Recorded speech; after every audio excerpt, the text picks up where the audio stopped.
own space, justice is a long way away. Oh, hello, my friends, and welcome to the Space Game Junkie podcast. I, as always, am your co-host, Brian. Joining me, as always, is your co-host, Spaz. Presenting my favorite Buddhist joke. What's that? I once shot a man in Reno just to watch him reincarnate. Boo.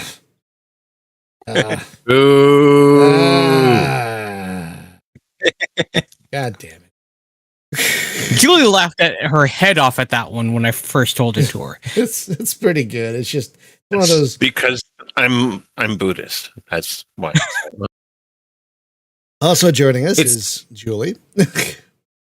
Hello from the Midwest. What did the Buddhist say to the hot dog vendor? Make me one with everything. Well, worse, man. We're coming in hot today, yo. Coming in hot. Also joining us is your co-host, Thorsten. Thorsten, do you have a joke, or are you just going to say something funny? What are you I don't have a joke prepared because I'm not such a humorful person. What I want to say, this planet is so radioactive, I get irradiated in the low Earth orbit. I feel like I'm irradiated sitting in a room, but not anywhere near the window. Yeah, that's possible too. And finally, go ahead. And Jacob, finally, Jacob. I didn't have a joke, but I do have to remind everyone. Remember, German humor is no laughing matter. Jesus Christ. They take the humor very seriously.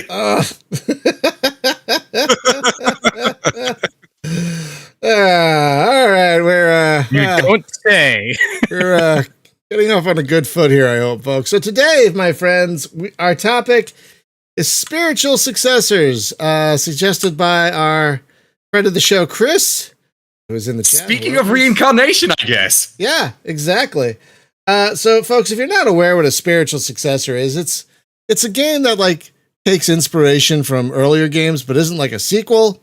You know, it's not in the same universe, it's not in the same series, but it takes a lot of love and facets from earlier games and makes it their own. And for example, I will start with the game that's on the stream here that I finished over stream, Alliance Peace Fighter. Now, I bring this one up because you could say this is a spiritual successor to a couple of games. First, it could be a spiritual successor to Wing Commander because it's got the camaraderie between missions where you're in the bar talking to your friends. It's got the serious mission briefings in the briefing room. This is a very Wing Commander thing. But it could also be a spiritual successor to something like, TIE Fighter or Free Space because, let's be honest, the dogfighting in Wing Commander is not. It's there. It's there, but it's not. It's not a strong point. It's not winning. It's not its winning thing. But the dogfighting in Free Space and TIE Fighter are top notch. Still, I think some of the top dogfighter games. Period. And that's where the dogfighting, I think, takes a lot from Free Space and TIE Fighter because Alliance Peace Fighter has got very fluid, very well done dogfighting. It feels to an old hat like me very right. So you could tell by the people who made this game that this game is like a love letter. I think they even said this on the Steam page. It's basically a love letter to base dogfighting games of the 90s, which, were still when the best ones came out, I think. And so this game borrowed quite a bit of good things. Nothing really bad, but of good things from those older games and streamlined it, and it streamlined the campaign. Like the campaign is 5-6 hours long rather than 20 or 30 or however long it took to finish Free Space 2 or TIE Fighter with its 150 fucking missions. I don't know. Dozens of hours it took to finish that one. This is a much more condensed and streamlined experience, but you can tell this is made with absolute love for the subject matter.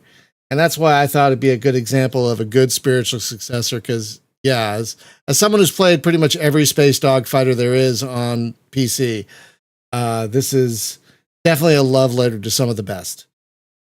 So that's kind of what we're talking about when we're talking about spiritual successors. So I already gave one. Spaz, do you have one? I think I kind of know. I have an idea of what you might suggest, but what do you have one? Yeah. You can wonder, but of course, it's going to be dovetailing onto what you just mentioned. It's going to be Rebel Galaxy Outlaw. I knew it. Of course, it's going to be. That's why I didn't choose it, because I knew you were going to choose it.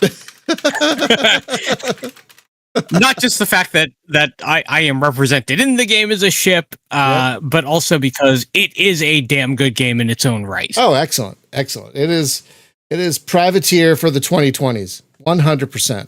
And there is a part of me that wants to argue it's better than Privateer because it's finished. Ooh, well, I mean, I'm going to say it's better than Privateer because it didn't. Okay, so Privateer had an expansion called Righteous Fire. Now, let me just give you a little background. In Privateer, eventually you get this alien gun. It's this amazing gun. It's what you use to fight this crazy alien at the end of the game. And you get to keep it, and you fly around with it. So if anyone bothers you, you don't one-shot them, but a lot of times it doesn't take much. In Righteous Fire, they steal that gun, and you never get it back. I never even finished it. I was so angry. So just on that point, I will say Rebel Galaxy Outlaw is better, because nothing is stolen from you. Because fuck that noise.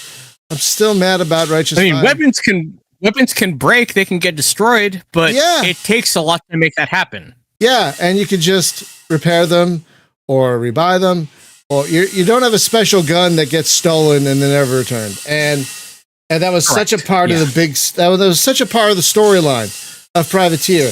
And then they steal. Can you guys hear that, by the way?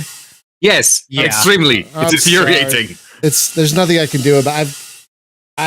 I can't close the window anymore, or it's going to turn into an oven in here. I'm so sorry. Oh my god. Hello, work crew. Hi guys. But I'll stop talking so you guys can talk and I'll mute. Well, obviously, Rebel Galaxy Outlaw, it's one of the pinnacles of space dogfighting, I've got to say. It's really good. It's it's interesting because it's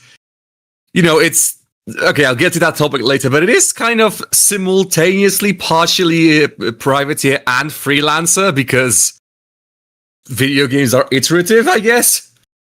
Sure. That's a good point. Yeah, it does copy some good stuff from Freelancer also. And does it well. Yeah, I mean, I still think the top two for me are Free Space 2 and TIE Fighter, but Rebel Galaxy Outlaw, I think, is number 3 in terms of space dogfighters. God damn. Besides that, you have the ship painting tool, which is something very few actually have. Yeah. And that makes a huge difference in terms of how much you want to customize your ship, because, well, you can put all sorts of paint schemes on there if you really want to. And Jose, I know exactly the mission you're talking about. If you need tips on that, hit me up on Discord. I'm more than willing to share a few. Yeah, that Jose has brought up a mission in Rebel Galaxy Outlaw where you have to use a special kind of weapon to disable a ship. And the game doesn't really super well explain how to do it. I think I got lucky in the fact that I was able to do it in one or two attempts. But a lot of people, from what I understand, have banged their head against that one. Yeah, that was a pain point where in development they added more missiles onto the launcher so that you could actually have a better chance at it. But you can get it done in any ship. You really can. Even in the big honky Durston or Beluga, it can work. You just kind of sit yourself as a turret, let them make attack passes on you, and as they move away, you shoot them from behind. Yeah, it's tricky. It's absolutely tricky, but it can be done. I don't remember what ship I was flying when I did it. Probably the second or third. Probably the second. But yeah, that's a tricky one, Jose. But it's worth getting past because the story in Rebel Galaxy Outlaw is pretty terrific, and getting access to the later ships, like the Beluga especially, is just absolutely worth it. Like the Beluga is still my favorite ship in any space game. Oh my god, just a wonderful ship. But yeah, There's even a weird way to acquire more launchers if you really want to go that route. It's kind of roundabout, but there is a way to do it. Yeah. If you upgrade Bountiful Vista, so that you have access to the equipment shop in there, you can buy more launchers. And if you have a ship that has more than one missile launcher bay, you can slap on as many javelins as you want, and then you don't necessarily have to worry about spending all that ammo because you'll have more of it to use. Interesting. Yeah, you can. Yeah, and the nice thing about that game is, you could totally go around that mission and like gear up to do all that by unlocking Bountiful Vista and everything, and then go back to it. You can just do side missions to your heart's content, and then go back to that one once you have enough money and gear to properly fit yourself out with those missiles. So that's a nice way to kind of circumvent that pain point a little bit, which is nice. Yeah, because it's also kind of like an Elder Scrolls game where the main storyline is there, but you don't have to do it if you don't want to. But yeah, that's a great one. All right. Anything else to say about that one, Spaz? Nope, I've got it covered. Okay, great. Julie, what do you got for us? My choice is the Mass Effect series, which was meant as a spiritual successor to Knights of the Old Republic, which were, from what I read about, done by the same people who work for BioWare, who did both games. And doing a little bit of research, the whole idea was, since both people worked on both games, they both wanted to make like a space opera. And that's where the Knights of the Old Republic has like the space magic, may the force be with you. In Mass Effect, it's like, may the biotics be with you, because it's like, it's part of the game, people generating fields that I won't get into the whole thing. But the whole idea also was that in Mass Effect Exodus, and I won't claim to have noticed this, but I said it's really true.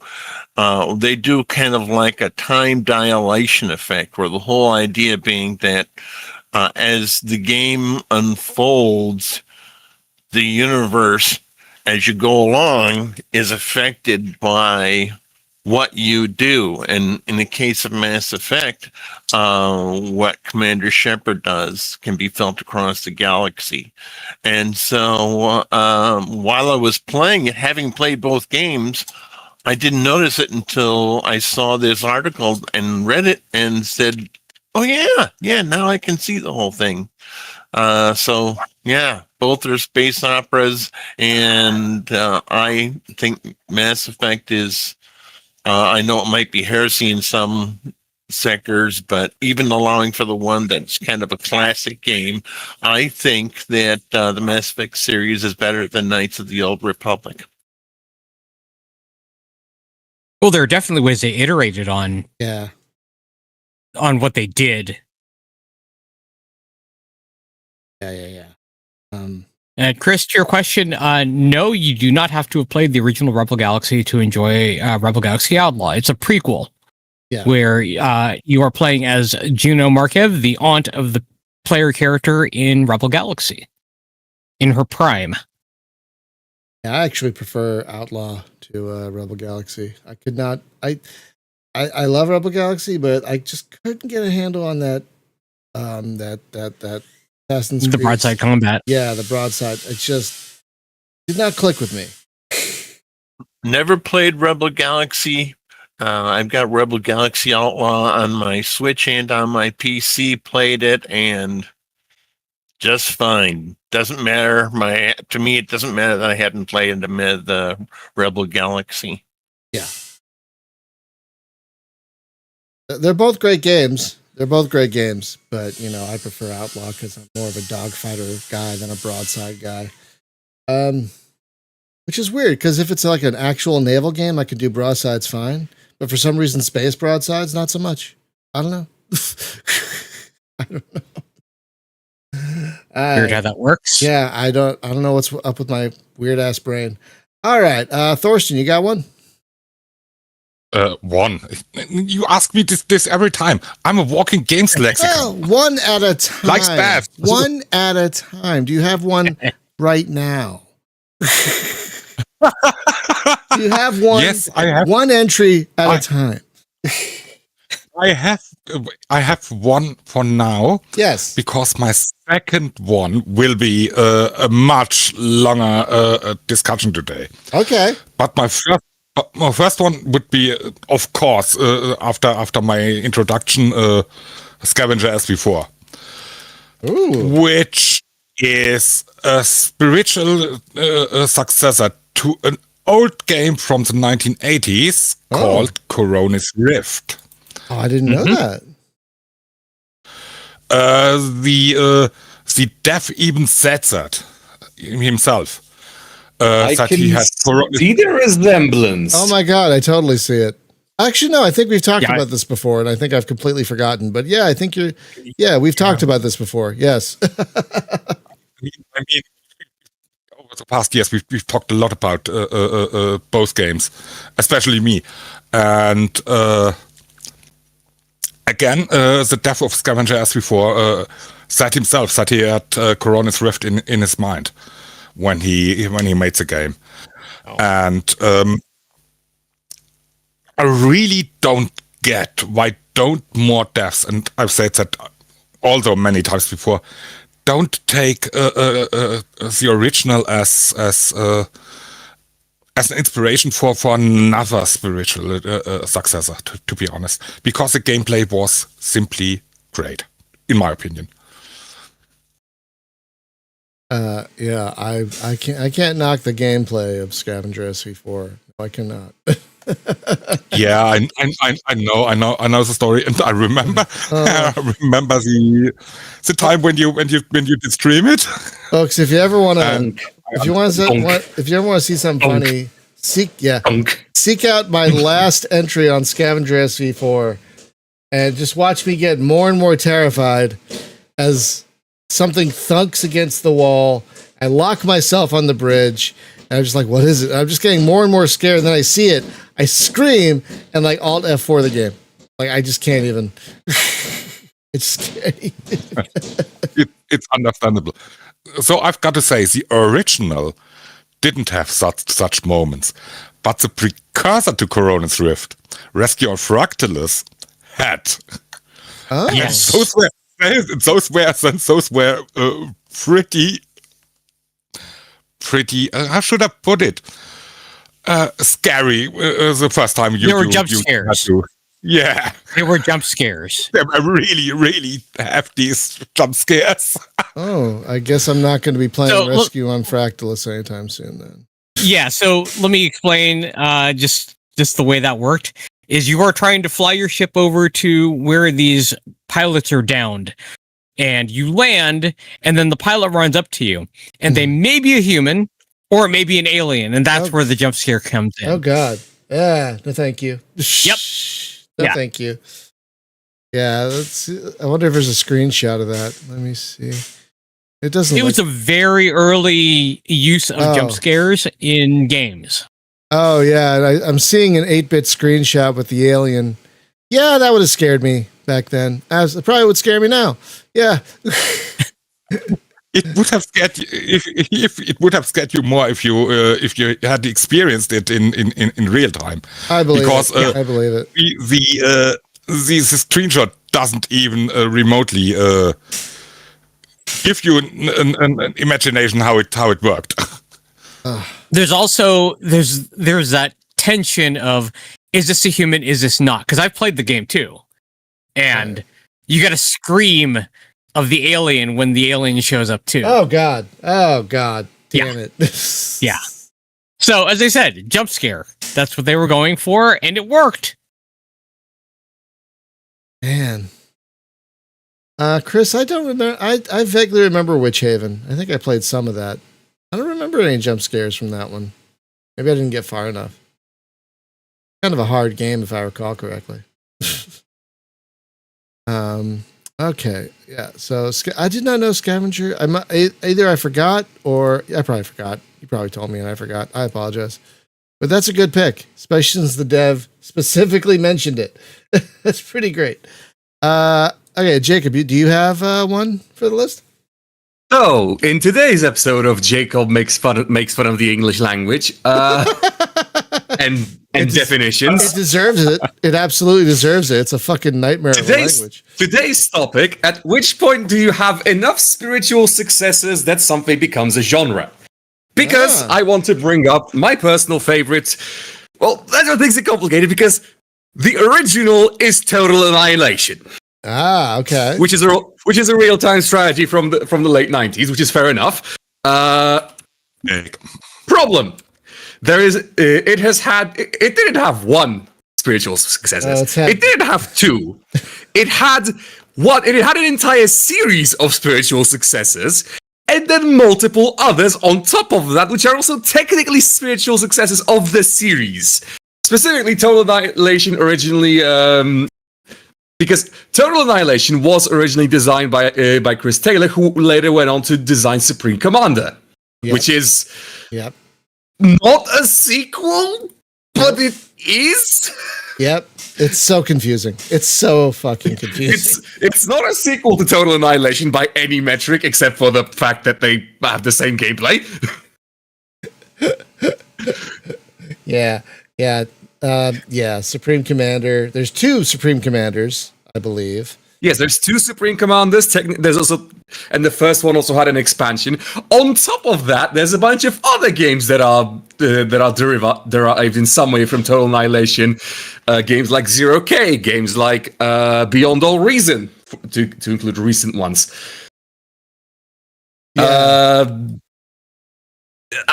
gonna freaking look some of those up, because there's so goddamn many. Yeah, there are a few. There is also, weirdly enough, even Dyson Sphere program counts as a spiritual successor. Really? Yeah, Dyson Sphere program and Ashes of Singularity. All right, that one. Didn't they just announce a sequel to that today? Sequel, yeah. Thorsten. Oh, and Planetary Annihilation, which is an explicit successor of Total Annihilation, but from a different studio. So at some point, I think Chris Taylor, was involved with that one, right? Wasn't he involved with that one? Couldn't tell you. I have no clue. But so at some point, we had Total Annihilation, where its core principle was like, you have your big robot commander, and then you build a bunch of, like, a mountain of smaller units. And then you got, like, is this a subgenre now of real-time strategies? Or are we still talking spiritual successors? Oh, that's tough. Because we are not talking about like one niche game that someone made like a game similar to like 30 years later. We are talking about a cult classic that spawned another cult classic that got an expansion and a sequel that spawned another cult classic. And at some point you just have to sit down and think, like, do we count like Call of Duty as a spiritual successor to Doom? Like, no, we don't. But the line has to be somewhere. Yeah, I would say Supreme Commander and Zero K and those are spiritual successors to Total. You could say that they are spiritual successors to Total Annihilation, while kind of also being part of a subgenre of RTS games that Total Annihilation basically created. Basically. So they're all spiritual successors in a way. Welcome to me making fun of definitions. Yes. There's even an argument to be made that the Homeworld series is technically a spiritual successor of what Total Annihilation built upon, because you have really pushing it. I know. You're correct. I know. You're right, that. mind you. I see your point, by the way. I'm just saying you're kind of pushing it. Oh, Yes. language. Now, having played all these games, I would probably say 0K is probably my favorite out of all of them. While Planetary Annihilation is probably my least. Don't blame you. Planetary Annihilation was. Remember the times where we were all excited about Kickstarter and everyone ended up with the one project that they thought was going to go great but didn't. For me, it was Planetary Annihilation. I don't believe if I backed it, but I did follow it basically from the first trailer, and then it ended up. It's not very good. I mean, I like what they were trying to do, but the whole doing it across the globe thing is annoying. It's not even memorably dreadful. That's what I'm willing to say. It's not great. I like they were trying to be different, but I don't think they succeeded at being different. It's just basically, I completely forgot about Planetary Annihilation until you mentioned it. I haven't thought about it in years. Admittedly, I had to Google Total Annihilation successes, and then I saw, all right, Planetary Annihilation. That was the game that was the hype of everything. It was for in 1907 when Kickstarter was around. Yeah, we were very excited about that one. The early days of Kickstarter. We were excited about things before we got burned so many times. Or just once, but extremely poor, but extremely cis. I'm sorry, Total Annihilation. What now, chat? Yeah, all right, Total Annihilation had the goddamn fantasy sequel in '99. Yeah, Kingdoms, which wasn't as good, but still kind of fun. It was there. It was all right. It wasn't great. Because I think at that point, Kohan was about to come out. And Kohan is still one of the best fantasy RTS games, period. Still one of the best, I think. So yeah, but Kingdoms was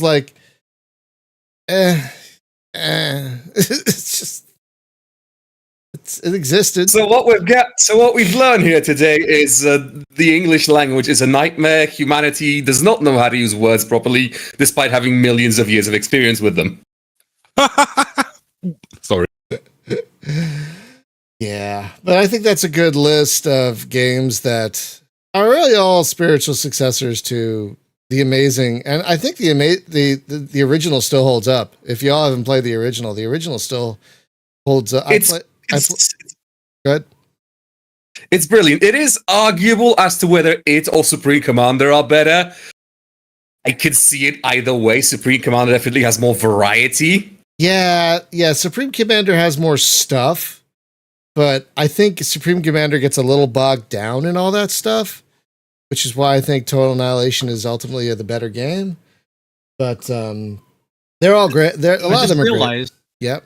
I just realized there's one we haven't mentioned that's a spiritual successor to it. Well, it hasn't come up yet. Executive Assault and its sequel.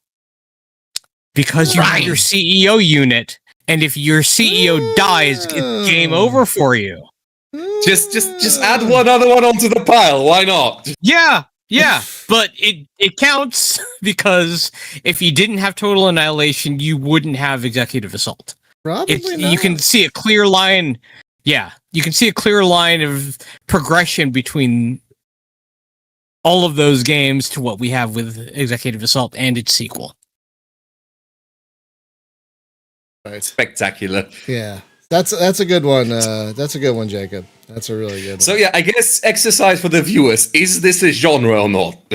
Well, because we're not answering that question. We're not qualified to. I think it's kind of both. I think, like I said earlier, it is a subgenre of real-time strategy games where that is made up of these spiritual successors.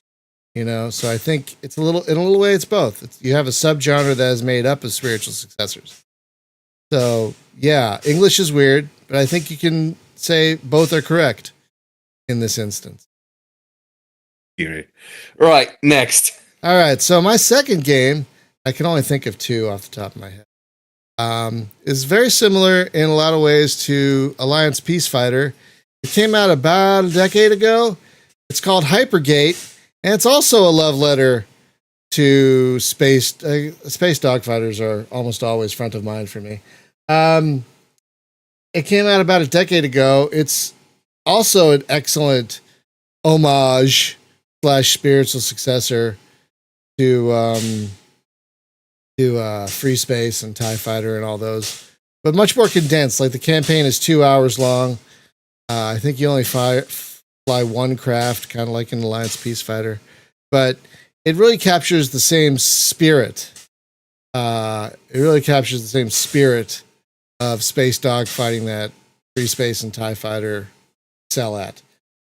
So that was my second choice. Don't have as much to say about that one because I haven't played it in a while, and it's also very short. It's like 2 hours long. And when I came up with when I remembered it today, because it took me forever to remember the name, because come on, Hypergate, generic space game name. I looked it up, and there was supposed to be a third content update for it, but now the developer is employed by a company that won't let him update it because of a non-compete clause. So that's probably why we haven't. Fun. Yeah, so it's probably why we haven't gotten a Hypergate 2 or anything like that, which is kind of sad because Hypergate, if you like space dogfighting, is terrific. Absolutely terrific. So yeah, that was the second one that I could think of. If we get to, I don't know if we get to, we should do 2 each. I think that'll be a good one. All right, Spaz, do you have a second one? Yeah. My second one is, well, FTL, as you know, great game. We've talked about it a lot on this show. Mm-hmm. It does have a spiritual successor because the devs were not going to make a sequel to it. So someone decided to make a spiritual successor of their own, and it's Void War. I mean, let's be honest. There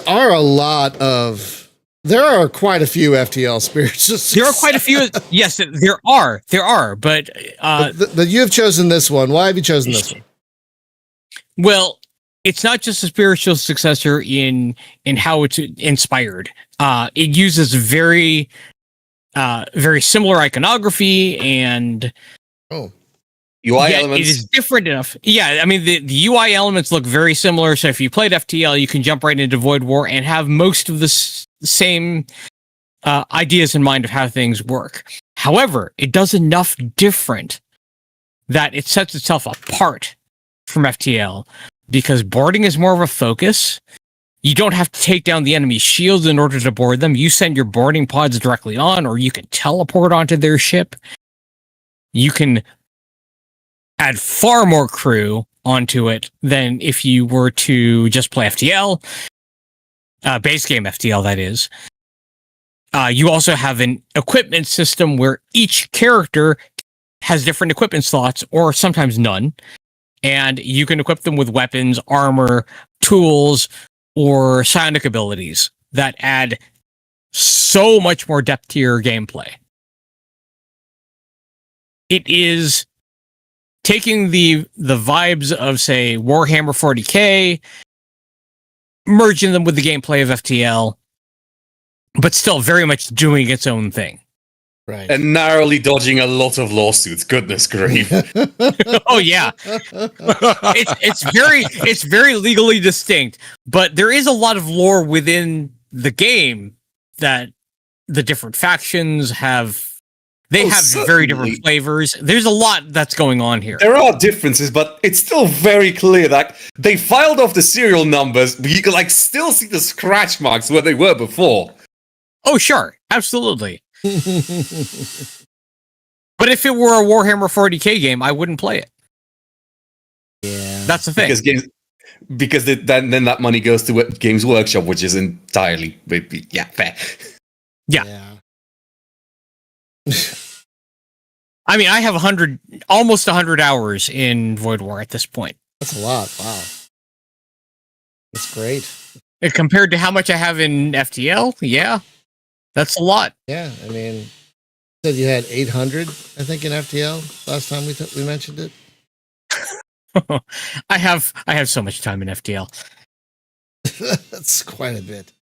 But, when you find a game you love, especially with a mod that makes it better, you stick with it. I'll tell you what.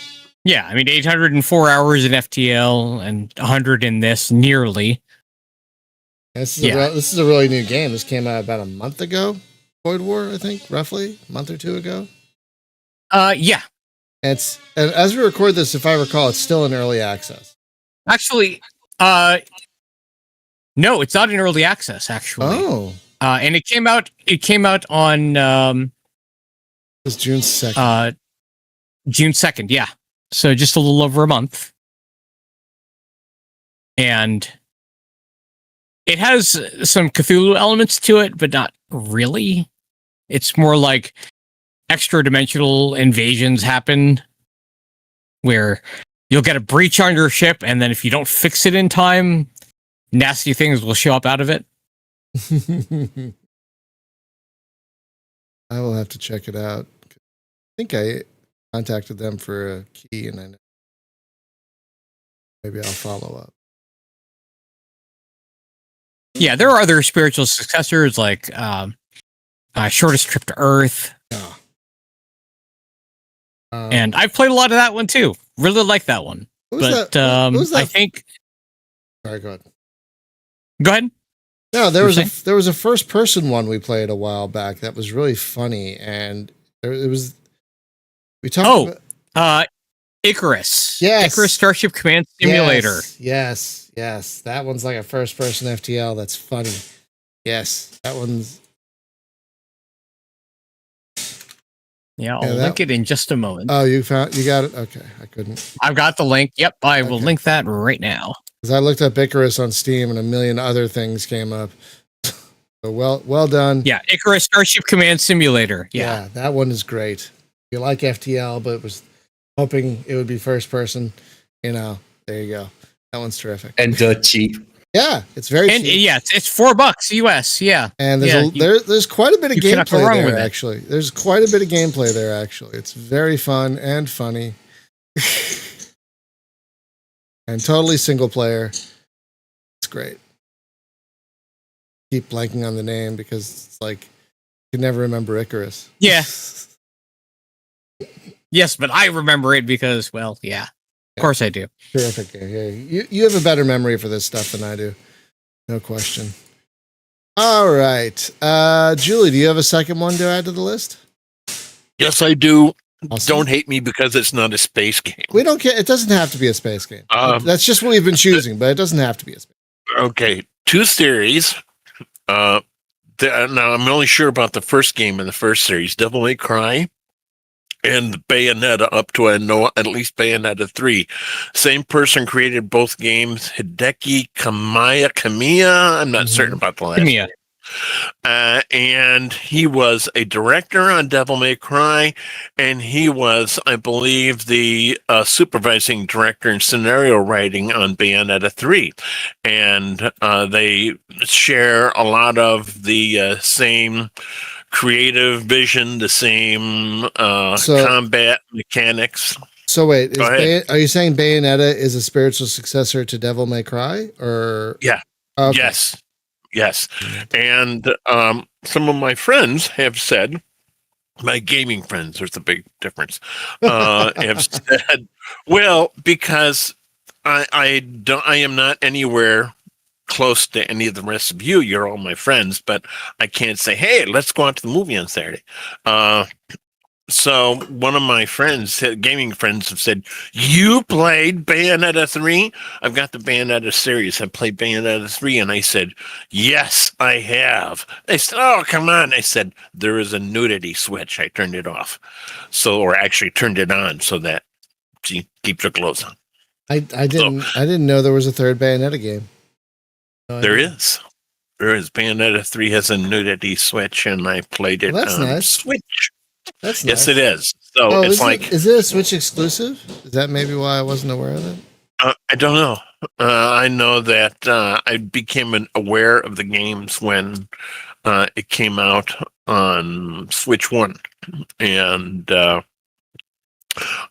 it was the combat style and the graphics that by Hideki Kamiya that first attracted me to try the series, and it shares kind of the same kind of style with a lot of the games that are out there now, and it was a kind of graphics that normally I hadn't played. Normally I was like, okay, I'm going to hop in this spaceship, but I want it to be kind of realistic and or something of that, like the X4 Foundation. And then one day I just said, I really like this guy's game graphics, his combat mechanics. I'm going to try it. And I said, wow, this is great. Kind of a hard thing for me to get a handle on at first, but I've enjoyed it. Okay. I did not know that Bayonetta was a spiritual successor to anything. That's me educated. Thorsten, do you have a second entry? I'm sure you do. I know you do. Never mind. I don't even have to ask. I know. What is your second entry? Never mind. What is it? I don't have to ask. I know you have one. Okay, Chris. Take this, because you said something about going way back. Take the following. That's Battlezone from 1980. The time when video games were still in their baby phase, and oh yeah, basically it's the first 3D tanks simulator. And I wouldn't call it a simulator. It's an action game, first-person shooter. Yeah, it's an arcade game. I played the hell out of it in the arcade. Great game. Yeah, me either. And it spawned a lot of spiritual successors. Mm-hmm. The first one I want to mention is the direct successor that was done by Activision in 1998, and it uses the same name. Yeah. Which founded a genre in itself. Battlezone was practically the first 3D games that combined those 3D elements with real-time strategy.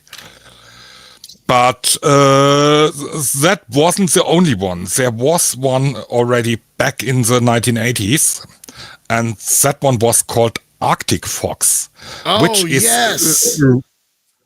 was a real successor to the original Battlezone, and expanding the gameplay a lot. I loved Arctic Fox. Oh my god, yes. One moment, I'll link it in the chat. And again, it added a lot of gameplay elements to the game. However, there were more. There were a lot more. Basically, Battlezone was a foundation of every 3D game that is that's out there in any way, be it a simulation or a first-person shooter. This one is basically the grandpa, the original foundation of it, right. And it spawned so many successors. Yeah, quite a few. And I want to mention just another one. That's actually done by DID, and that's one of the games I really miss, and I would like to see on Steam, and that's Wargasm. I actually never played Wargasm. I actually never played that one. Damn! I posted the wrong link. Wait a moment. That's fine. Did you ever play Uprising? That's my personal favorite out of all of these. Boss. Okay, yeah. I don't need to mention Uprising anymore. Yeah. Thank you. Yeah, no, I love Uprising. Wargasm. I never played this one. It didn't get the best reviews, so I. Yeah, it had its flaws, and but it does count, in my opinion, as a true spiritual successor, despite another kind of adding of real-time strategy elements.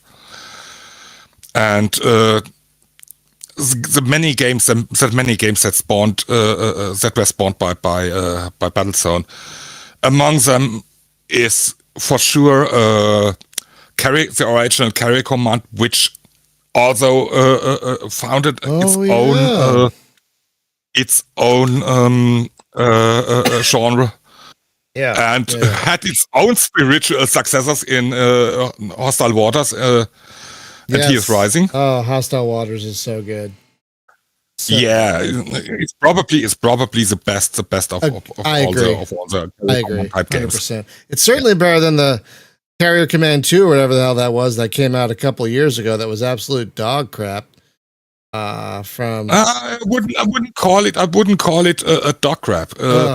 The game in itself isn't bad, but it's too much multiplayer focused. Let's put it that way. Yeah, that's why I didn't like it. And it was abandoned so quickly after it was released. It was so quickly abandoned.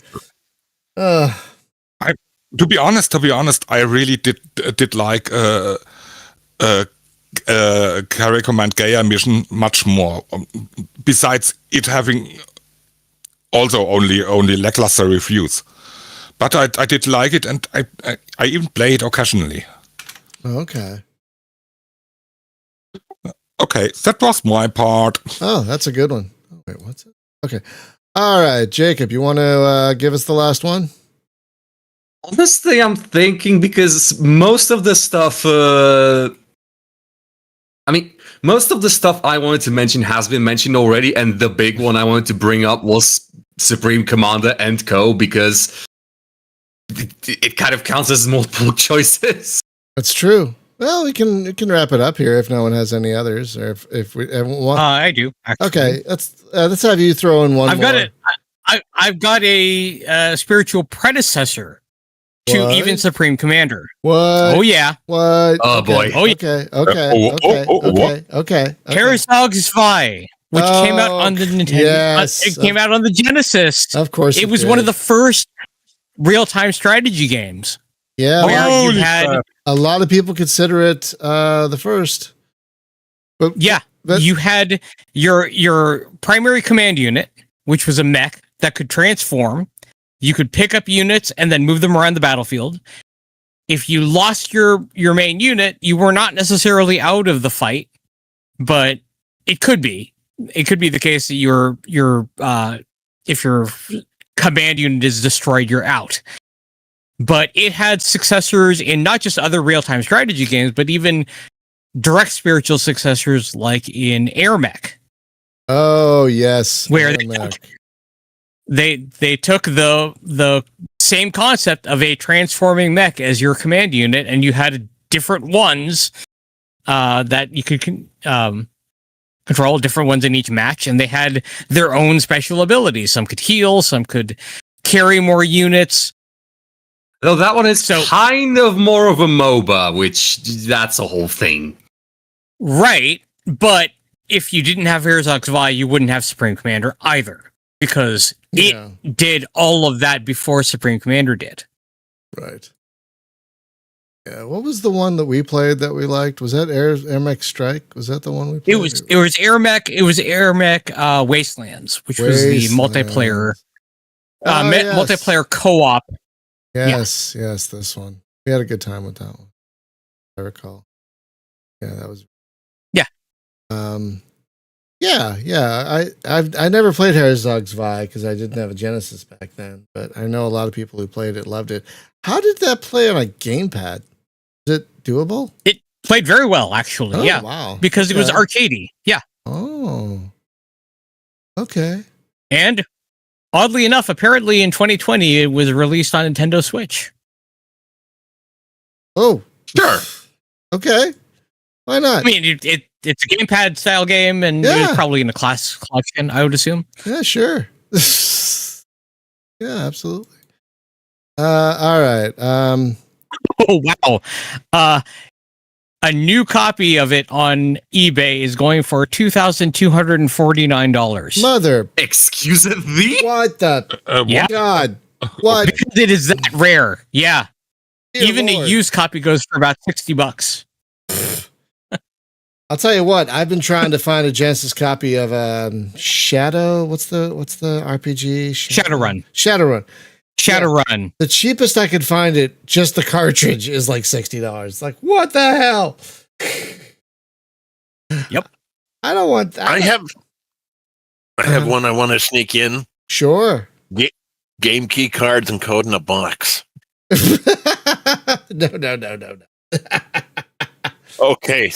I'll say refer to our Discord for more details on that. Yeah, we got some seriously. What? I'm sorry. Go ahead. No. Go. Well, what I actually had in mind is I didn't realize this until I saw an article about the guy who made the game. And I've always had massive respect for the guy who made Stardew Valley. I was like, wow, started out with one dude in the garage, right? And somebody said, yeah, Stardew Valley and Harvest Moon. I had to look up what Harvest Moon was. But yeah, if you didn't have Harvest Moon, you wouldn't have Stardew Valley. That's true. Very true. So Stardew Valley is one of these games where everybody said, you gotta play this, I said, okay, quit bothering me about it. It's on it's on darn near everything. And so I brought it up on my Switch.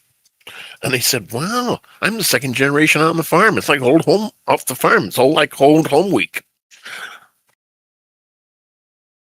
My granddad could literally have left me the farm. It is not. Wow, Stardew Valley is not on Android, but surprisingly, but there are 3 apps that help with Stardew Valley. What? Okay, Stardew Valley Tracker. Sure, why not?